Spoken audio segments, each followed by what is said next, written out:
Welcome to the World Healing Tour podcast, where our mission is to help you heal yourself so you can heal the world. Hi, my name is Noah Crane. Each week, we will bring you... Oh, something got in my throat. Can I do it over?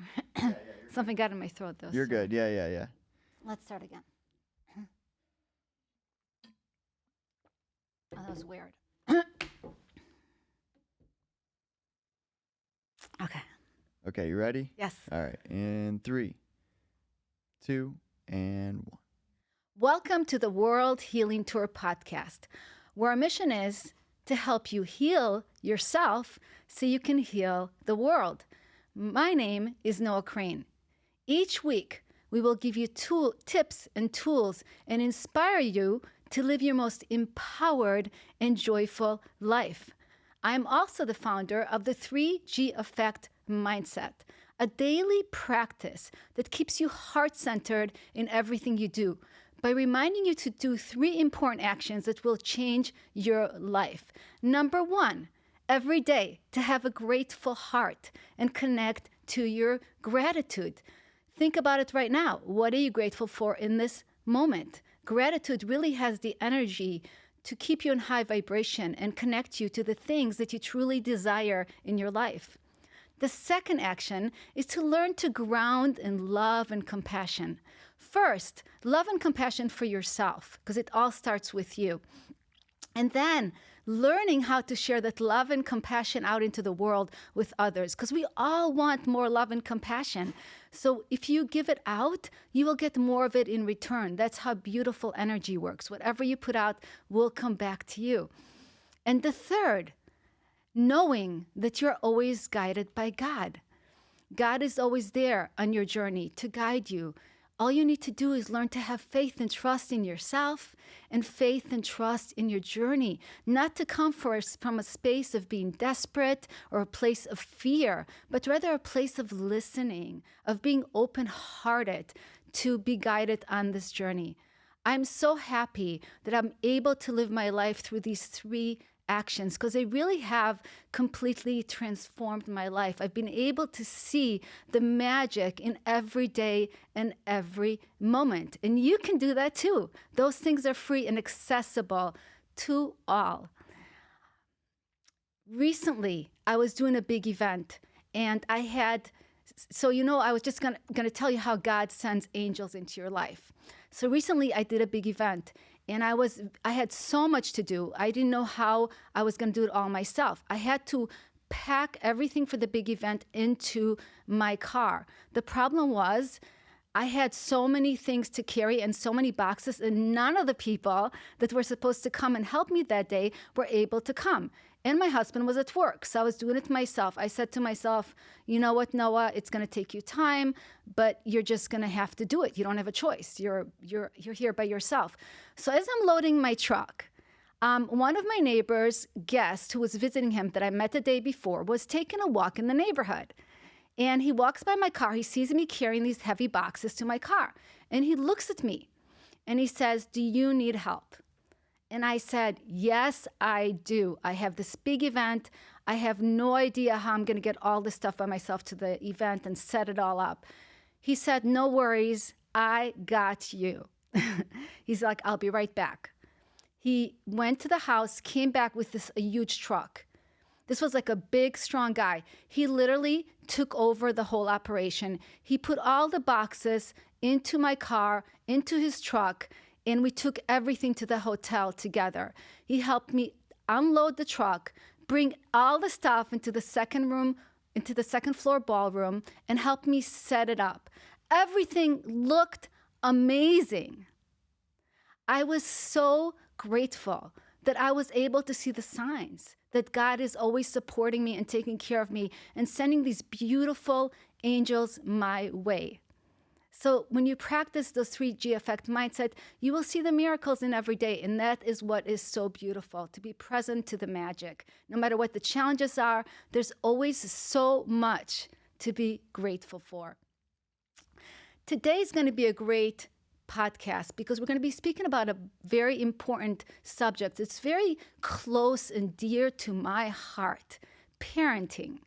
because I'm also a parent. I have three beautiful, almost adult children, and we have to role model to our kids who we want them to be. It's such a big responsibility to be a parent. So I don't take it lightly. And there's always so much room to learn more about parenting. And that's why I'm so excited about this show because, nobody has the manual, but we can learn so much from each other.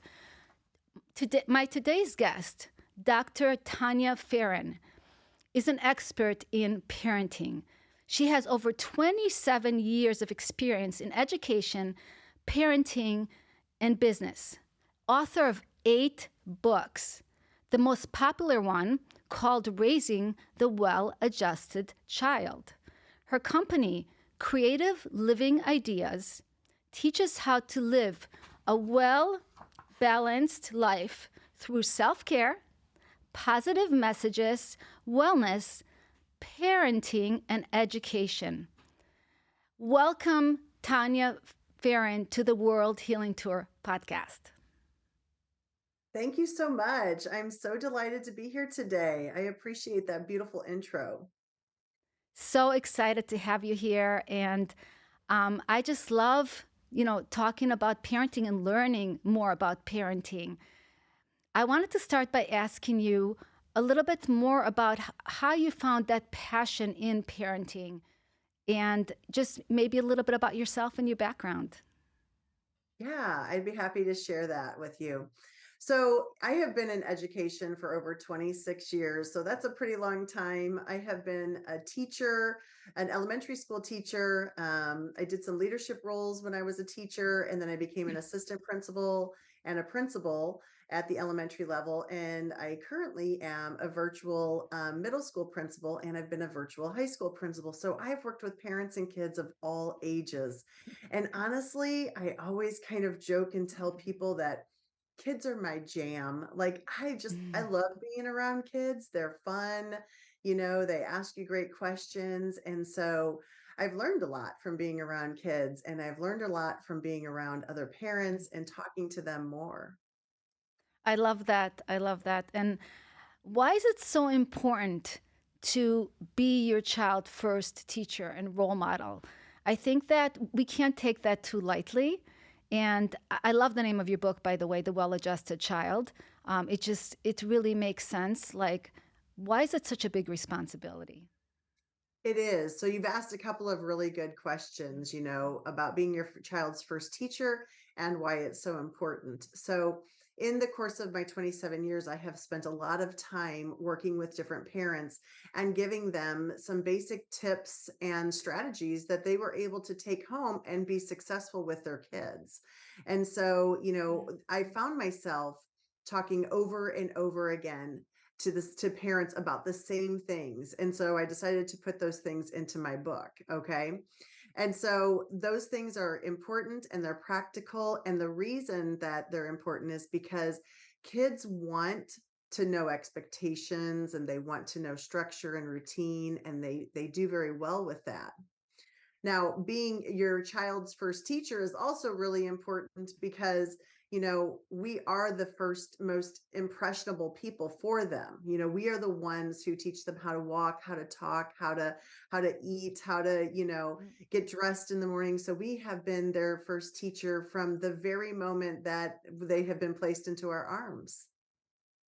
Yes. And why do so many of us not take that role as seriously as we should? Because it's almost like, we grow up and we have baby dolls and, all kinds of things. We have dreams of getting married and starting a family, but it's so much more than that, right? I think that one of the first things might be just learning what parenting is all about. Would you say that's true? I would. Mm. I really would say that. Again, our kids don't come with an actual manual. Can I show my book? Of If course. you don't Yes. mind? No, Okay. we'd love that. So this is the cover of my book. It's called Raising the Well-Adjusted Child, a Parent's Manual. And I do call it a parent's manual, which is kind of funny because our kids don't come with a manual, which is why I wanted to put something basic together for them. Um, And I have images. We selected this cover on purpose because it has images from, infancy through, adolescence up here at the top.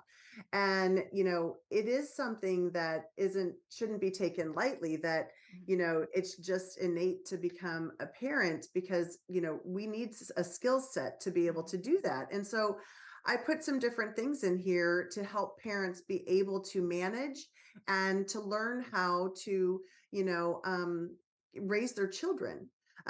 There's a lot of pieces that, we learn from our parents, how to be parents. Mhm. And there's some pieces where we really just don't know. And so, with having experience of being an educator, I also have had experience of being around other educators. And so watching, and I get my tips from them, right? I get my tips from my own family, from my own peers. And so building that village, that community together, and learning how to parent together is really what I'm trying to instill. So my book doesn't have every single tip in here, but this is the springboard for conversation, is what I tell everyone. It's the tip of the iceberg. This is to get parents thinking about the things that they are doing. Are these methods effective for them, or are they not effective? And, what we do with children when they're little is very different than how we parent our children when they're in their adolescence. And so, making these changes throughout, this book is timeless. It continues to go as your child grows. So, in the very back of the book, and we can come back to this and get into it a little bit further down the road, but in the very back of the book, there's discussion questions in here. And these are just for the parent to answer. They're just thought-provoking questions for parents to think about, you know, their parenting strategies, their parenting roles. So what you asked is, why is it so important, to be a parent? Like, there's questions back here like, what do you love the most about being a parent? What is the hardest thing about being a parent? And these are just places where you can just really reflectively think about. And then there's other strategies that you can plan out in here as you read different chapters. But going through and realizing that parenting is a lifetime commitment is really huge as well. And I think that's what you were kind of getting at, that, it's we want to be parents because we want to love other people and other children. And that's the best part of it all. But along comes things like, illnesses, or, when your kids get sick, how do I handle that? Or, maybe I have a fussy child. How do I handle that when they're young? How do I handle a temper tantrum when they're in their twos and threes? How do I teach my kids how to write? How do I read to my kids? How much should I read to them? So there's really no guide to that. So I tried to create that and put that in this book that I've given other parents tips on throughout the time. Does that help answer your question? Yes, it does. And I think everybody should have read that book, right? Because, and I love, by the way, I love the graphics, how you have it from, I love the graphics of the book. So creative. Did you come up with that? Well, actually, my graphic designer did that for me. We had a Love couple that. different books covers, and I was selecting one, and she said, "But wait, I want to show you the other one I designed," and it just ended up being perfect. She So we did, it's loved. like perfect. It really like doesn't have to say much. You just look at the cover and you're like, okay, this is the one Right. thing I wish I did was read a lot more parenting book. And I really believe that any new adventure we are in life, whether it's parenting, a new job, a new career, a relationship, how to, take care of your husband, like any new thing, adventure in your life, like the more we can read and learn from others, the easier our lives will be. It is really true. And I think I want to say two things about that. One, for so many things that we have to do, we have to have a training on, right? So when we go to get a driver's license, we have to read a manual, we have to take a test before we can drive. Before we become a doctor or a teacher, we go to classes or a CPA or whatever our job is. Even if you're in a trade, you have to go to trade school, right, to learn things. But we don't really have the school for the parent, and I want to create that. Like, I Mhm. want to instill that and help parents. And so that's why I wrote that, because I found myself, I was coming home and I would say, I talked to a new parent today, and I told them the same things that I've been telling them, and then that it has worked for them, it's been effective. And I noticed that every time I was telling it was more effective for them. So I thought, I've got to write this down. And so I Mm. started writing my book. So I think that's important. That's why I call it a manual, which is kind of funny. But there will be more parenting books to come as I have been working with other parents down the road. But I think that piece is important to know, like you said, reading some other books, talking to some other Mm. people, joining parent groups, because, we're not perfect. And that's the other thing I wanted to say. I want parents to feel comfortable coming and asking a question, because it's okay that you're not perfect as a parent, and it's okay that you don't know the answer. And when I work with parents, once I can get parents and I to just become moms together, or mom and dads together, then we can really dig into how we can help these kids and change what's happening maybe with them. And so I really want to get rid of that stigma that you have to already know everything just because you're a parent, and you don't. You're not going to know it all. I mean, I remember a time we were getting ready to move to this house here, and we were selling our other house, and my daughter was 18 months old, and we were remodeling this house at the time. And my daughter was we had our other house for sale. I laid her down for a nap. We were having people come by, and she tore the wallpaper border off of the wall. Okay, during her nap. And I went to get her, and people are coming in like 10 minutes, and half this wallpaper is hanging off the wall. And I was like, oh my gosh, I don't even know what to do. I'm so mad. I'm so upset. I'm so frustrated. I'm so worried. Like, what am I going to do? Do I yell at her? What do I say? How do I do? I turned around, I shut the door, I went in, I picked up the phone, and I called my mom, and I said, Mom, what am I going to do? I'm going to have a showing here in a minute. And she just tore the wallpaper down. And my mom said, it's okay. Take a deep breath. She's a baby. And what she said to me when she was in there, she said, I'm helping you.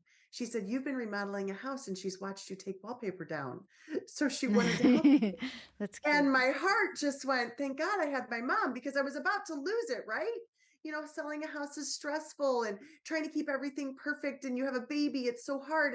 And my mom just calmed me in that moment. And not everybody gets to pick up the phone and call their mom, and so I want to build those parenting networks where we can support one another, and really just, know that it's okay. And she told me, one day you're going to laugh about this. And she's right. I do. I tell the story a lot. It was just wallpaper. It's not that big of a deal now. What a great story. And, what I notice with the kids, we know this, that being a parent is the hardest job in the world. It really is. And the kids will help you grow the most, but they also help you grow through triggering you. They will trigger you the most, more than anything else. They'll bring up all your traumas, all your fears, all your pain, everything that you've been through. The kids will bring it up. So being able to take that pause, like you said, learn to calm ourselves, calm our mind, calm our soul before we react, because they're like sponges, right? They take everything in, and the way we react with them and the way we interact with them is how they learn to see the world themselves. Exactly. And that brings us right back to the conversation of you're your child's first teacher, Mhm. right? So they are watching your responses to everything that you do. So they're watching your responses to joyful moments. How do you handle a really exciting time in your life? How do you handle a really hard time in your life? And how do you handle really sad times, really mediocre times in your life? So they're watching you, and how you're responding to all of those pieces. And so when we reflect back and we think about that, what do we want? How do we expect them to react and respond? Okay. So we want to make sure that we think about how we're responding, because they're going to pick that up and they're going to follow that. Right. And sometimes those reactions that they give us are triggering to us, and we can kind of feed off of each other. So if they're going to throw a tantrum and be upset, and then you might come back in and yell at them, then now we've got, a battle going on, and now we're exhausted and stressed. And so, one way that we can do that is we really need to communicate with our kids, and communication is really important. So, you know, talking to our kids about what we expect of them is important, and that helps kind of eliminate that trigger piece. So for example, if I'm walking in the door from work and I'm tired, and immediately my school age children jump off the couch and they're like, Mom, Mom, Mom, I need to talk to you. I need this. What's for dinner? And he hit me while you were gone and she hit me. And now you're like, okay, I can't take one more thing. I've had a long day at work. And then you want to shout out at your kids, you know, those are moments that are not good, right? Then they come in and they say, Gosh, you're always crabby when you walk in the door. You're always angry. And, when we have those times, we should tell our kids, like in another moment, you know what, when I get home from work, I need 10 minutes. And if they're school age kids, they can give you 10 minutes. You can tell them that they can hang out and watch TV for 10 more minutes, and you tell them, I need to go in the bedroom. I want to change my clothes. I just want to lay flat for a few minutes. I want to do some deep breathing. I need a few minutes. Most of the time, they're going to let you do that. If you share with your kids what you need or what your expectation is as a boundary, you're going to have to practice it. It's best to do it out of the moment, though. So, out of the moment, not when they're coming at you right in from the door, you know, you can address it at that moment and then later say, okay, tomorrow when I come home, I need 10 minutes. So, I'm going to go in the room, I'll set a timer. That's always good. Timers are good countdowns for kids. And so I'm going to set a timer for 10 minutes. I'm going to take my break. So that's just an example of how you can reduce kind of those things that trip your triggers. One of the things too, like for me with our family, and this is our family, Mhm. we don't stomp off to the room and slam the doors. Like that's kind of triggering for me, to say, we're not going to do that. And Yeah. so, we have that conversation that, it's not okay to do that. If you're upset with me, we have to learn how to talk through it. And even at a 4 and a 5 year old, we can tell them it's not okay to do that. But are you stomping off and going to your room too?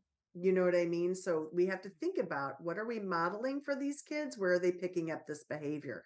My daughter picked up the behavior from a daycare, and we had to have a conversation. It was an in-home daycare, and the one daughter, she would always like, oh, and get mad and stomp off to her room. And I told my daughter, I was like, well, we don't do that here.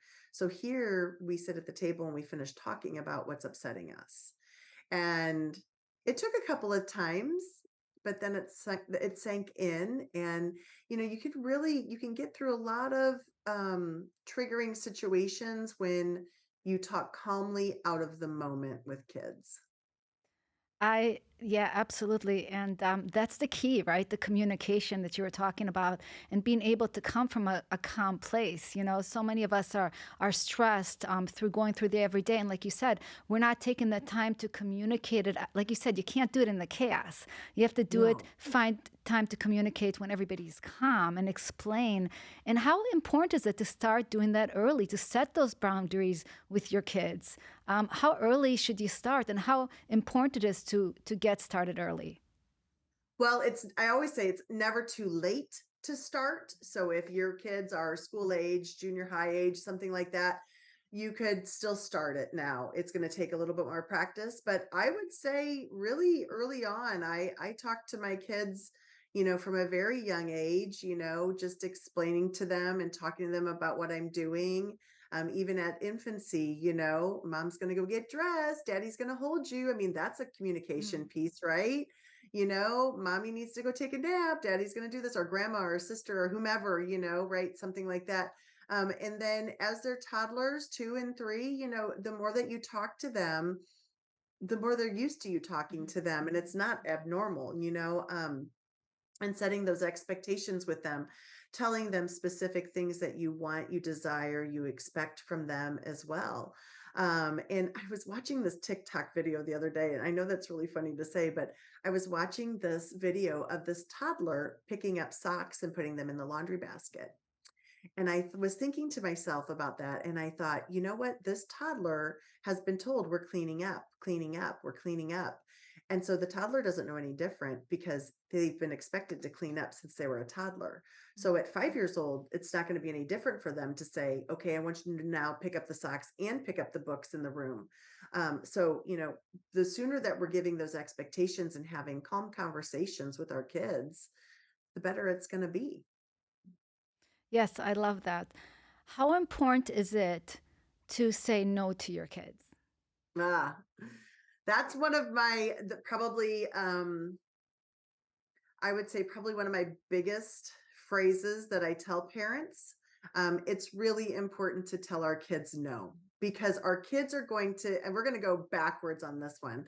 Our kids are going to be told no when they become adults. And we don't get to protect them from that job or that admission to a college they didn't get or the loan they didn't get because, they couldn't financially support it, or on and on and on, right? Or the relationship that broke up. So, think of those things down the road that they're going to be told no for. And if we don't prep our kids on how to deal with the word no, then we're doing them a disservice. So, for example, you know, can I have these shoes at the store? The word can be no, you cannot. And then that could, be a meltdown. But if you say, no, you're not, because, and explain why, Mhm. then it becomes a better understanding for them. No, you can't because I don't have the money this week. No, you can't because I just bought you shoes last week. No, you can't because you had a choice. You could have jeans or you could have shoes and you chose jeans. So you can't. And so I'm not going to buy you the shoes. It's okay to tell them no. It is okay. They may get upset, and stick to your no, because it begins with no to the shoes, or no to the snacks, or no to those things. And then as they become teens, it is no to taking the car. It is no to going out with those friends. And the more that you can explain to them and tell them why and start that reasoning from on, it's important. And I'm going to go with that with the no also. It's really important with whomever you're partnering with, whether it's a grandparent that helps you support your kids, like emotionally, and or it's your spouse or a partner, whomever, a friend. It's important that you're on the same page, because kids are good. They're good. They know that if mom says no, dad might say yes, and so really being supportive on each other. And I know my husband, he would maybe not always know the plan of why I said no, but he knew he probably should talk to me before he said yes. And so he would come back and say, she asked me this, but I'm thinking you told her no. I did tell her no. Okay. Then your mom said no. The no is no. Even if, and we came to that just, and I talk about that in my book. I have a chapter called A United Front. And that's super important to give that message to your kids, that we are parenting you together, whomever your parenting partner is, and that you are a united front. And there were times my husband and I would say no to things or yes to things, and really have to talk through it together before we made that decision. And sometimes I had to give on mine, Mhm. and sometimes he had to give on his. So, that no word is important. It's impactful. Yeah, I wasn't using that word enough when my kids grew up. But don't you think also there's another thing that I really noticed that no does is no gets you to be creative. Because Yes. when you say no to somebody, they have to be creative, whether they're going to communicate better with you or whatever it is to get what they want, or maybe they find a different way to do something, or they find another way. So I just feel like creativity also gets born in the no's, not in the yeses. I love that. And I agree. And, you know, um, I want to say a couple things about that. The first thing I want to say, it does. My kids have gone in and written me essays or letters of why they should get whatever it was I told them no to. Hmm. And they looked research up. So you're right. They get creative, Hmm. right? And sometimes, okay, sometimes as a parent, do you sometimes give in? Sure, that's going to happen.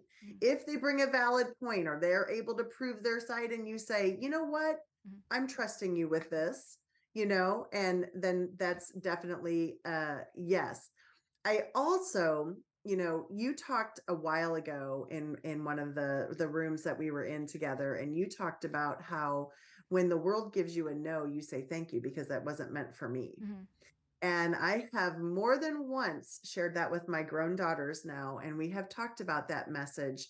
I wished I would have known that message a long Hmm. time ago. And, you know, sometimes no from parents to children is because we're concerned about them and because we don't think that that's really right for them.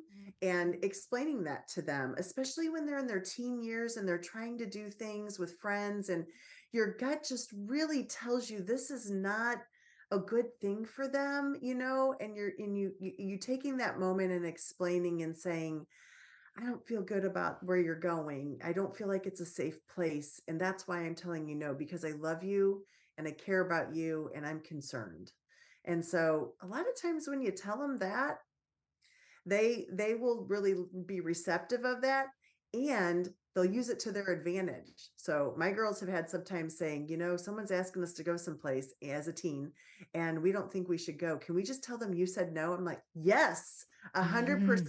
Please use me as the bad guy. Yes, absolutely. So that power of no can go in a lot of different directions for kids. And so practice using it now, and for yourself, you know, sometimes no as a mom or a dad is because you're at your end. You can't do one more thing. And so sometimes that's the answer. I can't do it anymore right now. I am on overload. So the answer is no. And that's okay. They will live. I tell a story in my book about when my daughter was in Girl Scouts, and she was also in religion class that I was teaching. I was going to school full time. I was working full time. I wasn't going to school full time. I was taking one class a week, a semester, but it was still a lot. And I was going to school or I was working full time.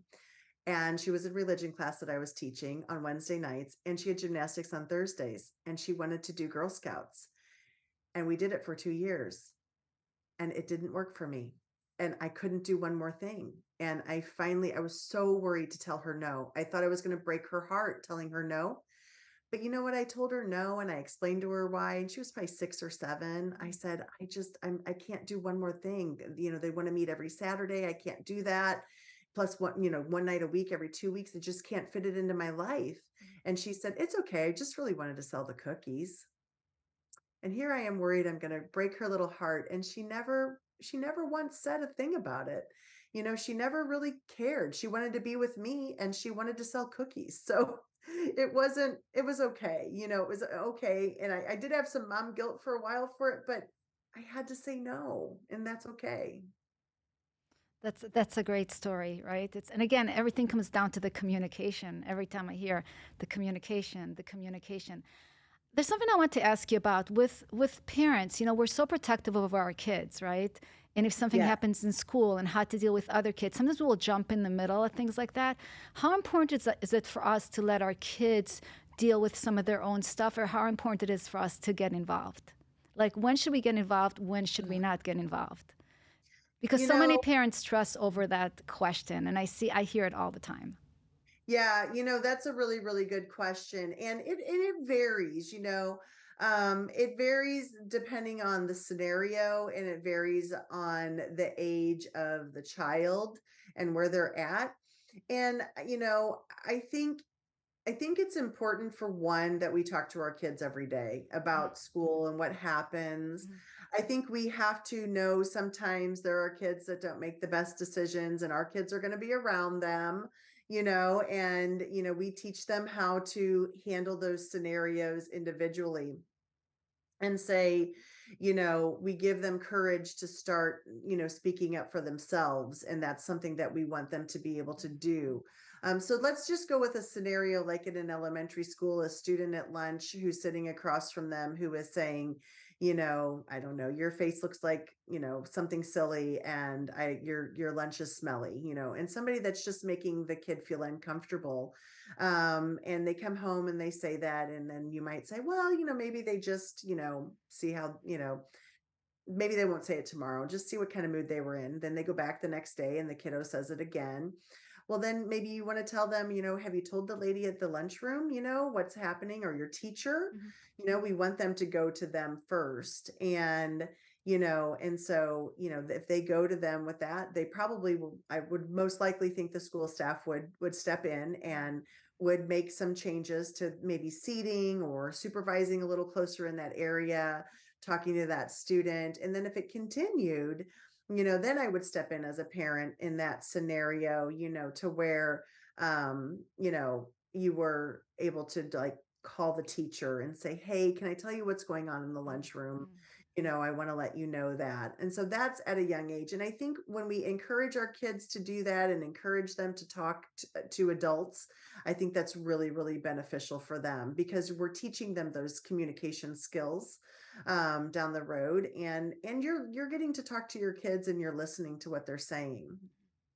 um I think it's important also for parents to listen to all sides of the stories too, because sometimes kids come home with just parts of stories or embellished stories. mm, And, I've heard a lot of stories from kids about home. And so I don't always believe everything I hear, or every moment, things like that. But just kind of making sure that we're listening, but, um, taking control of that.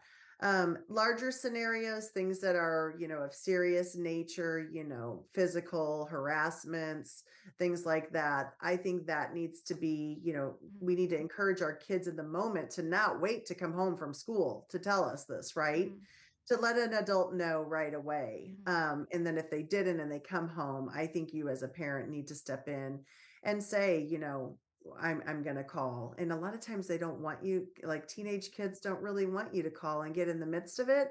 But sometimes you have to. Like, I think it's important that you do step in and just alert the staff that friendships outside of school, kids are gonna, kids are gonna have some issues and disputes. And I think it's important to teach kids how to talk it out together too. So like if you have your daughter maybe has a friendship issue with another friend, encourage them to talk it out together maybe. And to work through the problems and how can they solve those relationship problems together. Yeah, that makes a lot of sense. It just depends, like you said, on the age, and there's bullying and all kinds of things. So I think you have to take it case by case, but definitely, Right. like you said, find out all sides of the story. So I wanted to also talk to you about confidence and building, confidence within our kids. Because that's hard. Teaching our kids to love themselves, right? Self-love, to know, to have that intuition, right? To be connected to themselves. What are some things that you could give some tips to the parents to be able to get the kids to be able to connect more to themselves and to, learn self-love? There's like we could do a whole episode on that, Noah, because there is so much to this self-love piece, especially in the age that we are in. But I would say, the first things that come to mind for me are getting our kids involved in whatever gifted sport that they have. And I call it a sport, whether it's musical or musically inclined, whether it's dance, whether it is volleyball or soccer, walking, Mm, running, anything like that, getting them in some type of an activity, Girl Scouts, anything mm, like that, mhm, that they like, that they thrive in, that they excel in. mm, And sometimes it's a trial period. My one daughter, she only played softball from the time she was 10 until, well, now she's still coaching it at 26. mm, My youngest daughter, she did gymnastics, then she did soccer, then she did softball, and then she did color guard at high school, and then she did dance. mm, And dance was her like favorite love. And they both were in band and they didn't really love it, but they tried it. So getting our kids to try things and to find what their passion is and to learn. Part of building confidence is being okay with making mistakes. And so teaching our kids that it's okay to not be perfect. It's okay that we tried to play the trumpet and we didn't really love it. Okay, that's all right. You tried it, right? So that's also important in teaching confidence. Um, Social media is a really big piece for our kids and their confidence. I think we need to really be careful with the amount of time that our kids are on electronics and social media. There are a lot of kids that are on like Google uh, I'm going to say, I think it's not Google Chats, but it's a Google group, or they're in something called Discord, and they are chatting with a whole group of kids from school, and they can have some, like, there could be bullying happening in there. Snapchat is another area where there's a lot of bullying that happens in there, cyberbullying. And so I would limit that amount of time and teach our kids, which this is really hard, that those relationships on the screen aren't as valuable as these relationships in person. And how we teach them that is by helping build them up inside without using that as the only way that they like themselves. So I have some videos on YouTube. I have self-care for kids on YouTube. And I talk about how we need to teach our children to not go by how many likes that they get, but how they like themselves. And so teaching them how to like themselves and finding the qualities in themselves that they truly, truly love and that they truly like, and building them up on that and talking to them about the good things in their life. And, it's important as a parent that we are giving our kids compliments, that we are hugging our kids, that we are telling our kids that we love them, and that we are spending quality time with them. That builds their confidence, that builds their self-esteem. When your child starts hiding out as a teen in their bedrooms, and they don't want to come out, and they can't disconnect from electronics, those are warning signs that, we're losing some self-confidence in here, and, we're worrying, and there's probably some depression happening. So, those are times where you need to go to your medical professionals, and you need to talk to them about that. Because the mental health of teens is so important to me, I created this other book. I wanted to share this to you. So this is called Staying Well, and it's a self-care journal for teens. And it's really awesome. It's on Amazon. All of my books are on Amazon. But inside here, we put a mood tracker in here for our kids where they can track their mood. We have vision board in here for them so that they can create their own vision board. And so we give them blank pages to create their vision boards. And then in here, we've got some journal prompts. These 2 pages are pre-filled out so they could see what they're like.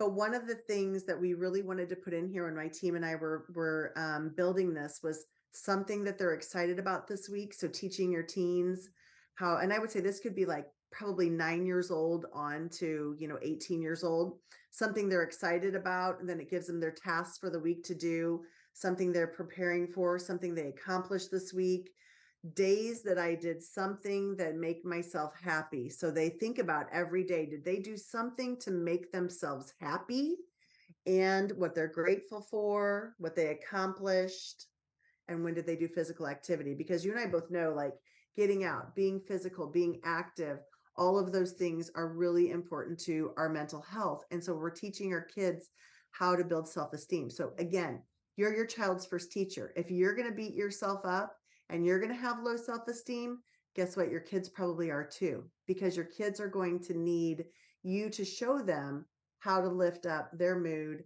how to build self-esteem, how to manage their stress and their mental well-being. The other 2 pages in here are journal prompt pages where they can go in and they can just write their emotions and their feelings. And this is a half a year. This one book is 26 weeks of journal prompts for kids, and the mood tracker and goal setting. So, teaching our kids some of those self-care habits is really important as well. Yes, I agree. And, I always think about this. Like, I did so much for my kids. Like, I didn't let them do things on their own. I almost like disabled them by doing everything for them. How important is it? I mean, our kids have 2 hands, thank God, most of them. They have 2 legs, and there's Yeah. no reason they can't, and they're smart. We know they're smart. And, why they should be able to do everything. Like, we should be treating them like they can do anything all the time. Like, we shouldn't be doing things for them. How important is that from an early age to get them to do chores and get them to contribute to the household as a team? 100%. It is so important to get our kids to do that. So, for example, like, go back to that TikTok video of the little 2-year-old, right? Putting the socks in the laundry basket. We can find tasks for kids to do at a young age. And again, that communication piece, just the household chores, of the communication piece of saying, okay, it's Saturday or it's Friday or it's Sunday, whatever day that you clean your house on. and we're all going to work together as a team, and we're going to get our house in order and get everything ready. And so, you're going to assign certain tasks for the kids. You're going to fold this basket of towels. Probably a 4-year-old could help you fold a basket of towels, and if you're Swiffering or you're vacuuming, even the toddler can play with their toy vacuum and help you pick up certain things, or get them to pick up, different things that are on the ground, or you pick up the remotes and put them over here, whatever the case may be, things that are safe for them to be able to do. But you're modeling that for them, right? And you're getting them to role play with some of it to start with, and then the tasks are getting greater and greater. I mean, probably by the age that my kids could reach the washer and dryer, they were throwing in a load of laundry. I showed them how to sort it. I mean, how hard is it to do a load of laundry? They tossed it in, they threw a tab in, we shut it, we hit the button, and then I'd help them transfer it if they had to be tall enough to get to the washing machine. And then we would fold we'd talk about doing the laundry and folding the clothes together, and we might do it all together in the family room. And as they get older and you're working, and especially people that are outside of the house too, it's okay to have kids, chores to do every day, unload the dishwasher, straighten the bathroom up, things like that. I really had a mindset in my home, and I still have this to this day with my husband and I say, 2 adults live in this house now, and before I would just say, there's 4 of us in here in this house. So it's our house. It's our job to keep our house in order. And so I didn't pay my kids to do those chores, like clean up their room, do the dishes, help with dinner, things like that. I didn't pay them to do that. I did pay them and give them, because they needed some extra money when they were younger, and didn't have jobs. But if they wanted to clean like the blinds in the window, or wash my car, or, help me paint something that was a big project, I would pay them a little bit for that. But other than that, we went off the mindset, and I think it's really huge for kids to be expected to do that. They also can be expected to like help pack their lunch. So many of our lunch things are pre-made, right? And if your kids aren't buying the lunch, then they can go and grab put the things on the lower shelves in the refrigerator and let the kids grab their Lunchable and their applesauce and their drink box and put it in their lunchbox the night before. That's just really setting them up for success in life, and not, that my daughter, when she went to college, had shared with me that she had to teach a friend how to go to the grocery store, because her friend had never been to the grocery store before. She didn't know how to go. So she said, all those times that you made us go. And I did once my kids were old enough. And my mom did this to me too. When I was 16, she handed me the checkbook and I would sign her name, and I would go to the grocery store because we got the same things every week. So I would just go, and I was happy. I was driving. I was 16. I'd go to get the groceries. I'd bring them home. I think my mom thought it was the greatest thing in the world. So I did that, and my girls did it too. And they didn't mind doing it. They got to pick out their own snacks. All the extra stuff ended up showing up a little bit here and there. You give them a budget, but it's really great to see them do that, and they become very independent. And that is also another self-confidence piece, when we're doing those things together, and then, show your gratitude to your kids for the things that they're doing, compliment them on what they're doing. Thanks so much for helping me clean the house today. This is awesome. Now look, we've got time. Let's watch a movie together, or now we've got time to get to the park, whatever the case might be. I love when you said that it builds confidence, because that's what it came to my mind. Like, they're doing things on their own. It makes them feel good. It makes them feel like, hey, I can do this. It's like makes them feel accomplished every day. So I love Well, that. it's gratifying too, right? Don't you feel like you can see the fruit of your labor, right? When you clean your kitchen, like, to me, I always say, like, I can't cook until I've got a clean kitchen. And when you clean it, then all the counters are cleaned and wiped off. It's like, this is so beautiful, right? 100%. Definitely. So you're such a creative woman, Dr. Tanya. You're going to be hosting an incredible event that I get to be a part of. I'm very excited, called the Work-Life Balance Summit on October 21st. Can you tell us more about that? Yes, I'm excited to tell you about this. So I have met over the last probably 5 years some really, truly amazing people that have helped me shape my life, build my company, just really get out there and talk to other people and learn so much and help myself have a greater growth mindset. So the Professional Work-Life Balance Summit is going to be October 21st. It's a Saturday, so you can sit in your pajamas, drink your pumpkin spice coffee in October, and see some really amazing professionals. Noah is going to be with us, and she's going to talk about the 3G mindset. So if you want to hear more about that, she's going to be there for that. We have other presenters that I have met on Clubhouse. There's a gentleman, Daniel Layton. He's going to talk about mental health in sports. I've got Damian Kinsey. He's going to talk about the power of connection. He's an amazing speaker, an amazing person, just has a really incredible role in the community. Heidi Wild is going to talk to us about gut health and self-love. I'm going to talk to you guys about how you can have it all in life with work-life balance. And I truly feel like I have been able to grab all these wonderful little pieces from people and share them out into the world. And I've really been able to develop and have this amazing life. And so it is, you've got to register now. If you register early, if you register between now and September 30th, you get a copy of this journal that's called Working on Wellness. And so if you sign up early after the summit, when it ends, if you attend it, you will get a copy of this sent to you. I will send that to you. So yeah, it's going to be really amazing. It's a full day. Every session is about 45 minutes. And so, yeah, it's a whole day, and there's 11 different presenters that are going to be there. So I'm really excited to host that. Me too. I'm so excited to be a part of it and bring more positive energy and teach people how to live a more balanced life. And I know you're so committed to that. And it all starts with you, right? You have to work on yourself first and then be able to support others. So how can people connect with you? What's the best way? Where can they find the summit? Yeah. So if you go to my website, creativelivingideas.com, there is a tab called the Professional Summit, and you can click on that. You can find me at my website. You can email me from my website if you have any questions from me. You can also, on my website, set up an appointment with me to meet with me for 30 minutes, because aside from the summit and those things, I also have courses for educators. I have courses for parents. I obviously have all of my wellness books, links to purchase them on Amazon from there. I have a cookbook that I created. So just lots of really fun ways to live your life creatively. And then I'm also on all sorts of social media. I'm on LinkedIn as Dr. Tanya Faren, and I am on TikTok as Dr. Tanya Faren, and Instagram. So I'm on all of those social media platforms. I'm very, very active in them. And so, yeah, you'll get to have a little dip into my life and see some different things that I'm doing for the Yes. world, because I think it's important. Yeah. Yeah, I love the work that you're doing. I'm very excited to be connected with you.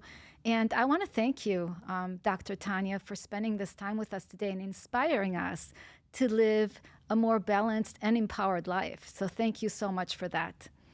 Well, thank you so much for having me. I think that the World Healing Tour is amazing. I'm excited about this podcast for you. I think, the more people that we can reach with positivity and, give them resources, the better we're going to be able to heal this world. Thank you for having me. Yes, thank you, thank you. Well, I want to thank you all for joining us today. Until next time, don't forget to practice the 3G effect mindset every day to live your most uplifting life. Every day, remember to have a grateful heart and connect to your gratitude, to ground in love and compassion, and to realize that you are always guided by God. By doing those 3 actions every day, you will start that healing yourself, and therefore you can help others heal as well. What miracles will you experience this week? I look forward to seeing you again soon. Have a beautiful day, everyone. Namaste.